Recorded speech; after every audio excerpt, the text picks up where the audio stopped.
following counties in New Jersey, Morris, and Somerset. The National Weather Service in Mount Holly, New Jersey has issued a flood warning for urban areas and small streams in Morris County in northern New Jersey, Somerset County in northern New Jersey, until 3:30 p.m. Saturday. Rivers and small streams continue to run high at several rivers and streams in Morris and Somerset counties. Water levels will continue high into the afternoon.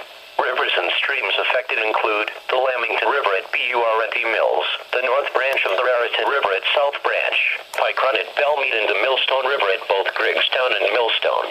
Also, the East Ditch along Beaver Brook Road was flooding. A flood warning means that flooding is imminent or has been reported. Stream rises will be slow, and flash flooding is not expected. However, all interested parties should take necessary precautions immediately. Do not drive your vehicle into areas where the water covers the roadway. The water depth may be too great to allow your car to cross safely. Move to higher ground